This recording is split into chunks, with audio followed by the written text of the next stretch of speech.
یکی از خدمات فرهنگی دیگه شما رو که در رابطه با او ما شنیدیم و تصویرهایی از اختیار ما قرار گرفت، دیوار فرهیختگان است که یک واقعا یک طرح بسیار عالی و فوق‌العاده است. میخواستیم در این مورد زیادتر شما معلومات بدیم برای اینکه احیای اسم و زندگی نامه و حتی تصویرهای از دانشمندان، شعرا و رفا، فلاسفه، صوفیان و حتی دانشمندایی که همه باختری بودن.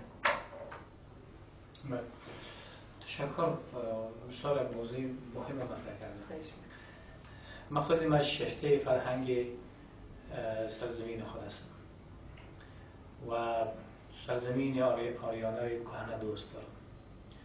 بختی و بختای قدیمه را دوست دارم، بلخی دوزی را دوست دارم و با مفاخر و مشاعر صداها قبل خود افتخار میکنم و دوستشان دارم. من با کمال نیمه احساسی که دارم، گرچه خود من فرهنگی نیستم ولی فرهنگی را دوست دارم، دانشمندان را دوست دارم، خود من شاگردم باشم شدن نمیتونم.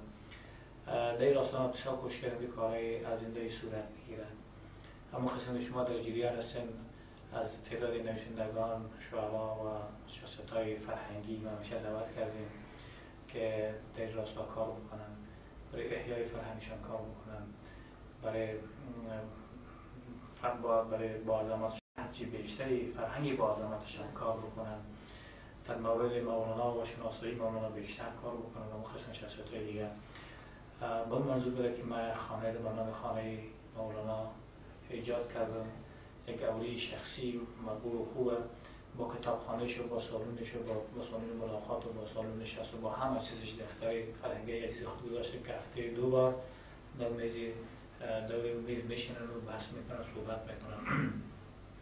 و به این خاطر بوده که من کنفرانس ها و سمینارهایی را برای بزرگداشت از مولانا، بزرگداشت از 800مین سالزار مولانا، با بزرگداشت از سال 2007 به نام مولانای بزرگ بلخ مسما شده بود با تشکر از یونسکو.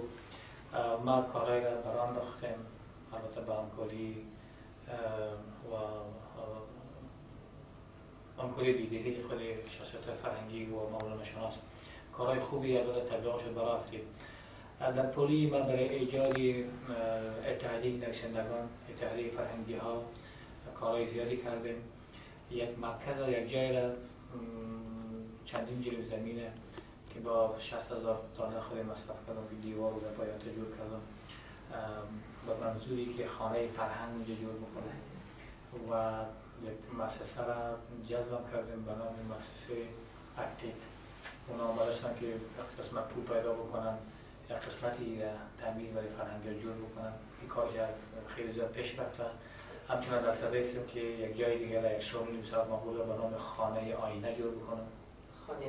خانه آینه که تمام فرهنگی عزیزی ما بتونن در اینجا نشست بکنن، یک چایخانه و قهوه‌خانه داشته باشن، از استفاده بکنن و بشینن مشاعره بکنن، مقاله بنویسن، مقاله بخونن، کتابخانه داشته باشن، کتاب مطالعه بکنن، فقط در اختیار فرهنگی عزیزی ما بوده باشن.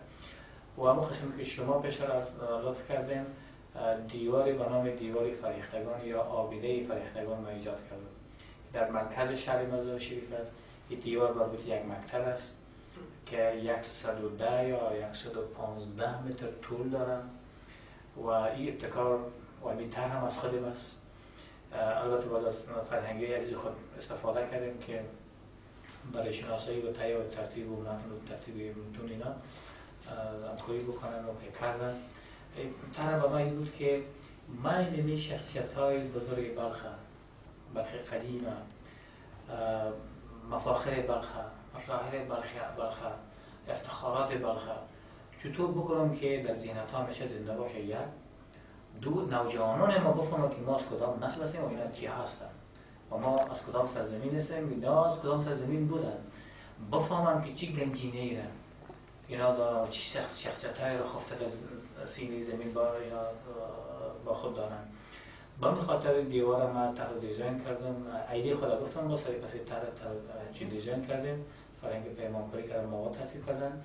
علوم شخصیت ها را به سنگ های گرانیت و مرمر از صورتشان حک کردیم و یکی از شعر و گفتار یا نوشته هایشان با تاریخ تولدشان، با تاریخ زندگی زندگی نامه و وفاتشان سنگیدگی و نوشته که واقعا یک جای اوساز نه تنها که فرهنگ احیا کرده و عظمت بلخ به نمایش می‌گذاره، بلکه همون ساحه هم زیبا ساخته و هر جوان، نوجوان، بچه مکتب، محصل، مردم عادی، دکاندار که تیر میشه یک دفعه خوانده تیر بشه. خود به خودی در ذهن زنده کردن یکی هستن. این کارا را کردیم و من کارهای دیگه هم در نظر دارم و در موفق شدم، ان شاء الله باز به نمایش می‌گذارم. بسیار محترم عطا محمد نور، والی موفقیت ولایت بلخ، از صحبت شما، از مصاحبه شما جهان سپاس داریم. سلام‌های زیاد و آرزوهای نیک بر کشور خود افغانستان با شما هدیه می‌کنیم، لطف می‌کنیم واسطه شد. سفر به سلامت و عافیت به شما آرزو. تشکر خواهر عزیز زهرا جان یوسفی، نطاق موفق کشور ما، چهره شناخته شده فرهنگی وطن ما که مردم افغانستان با شما آشنایی دارن با فعالیت‌های فرهنگی خوب شما که در گذشته خوب درخشیدیم.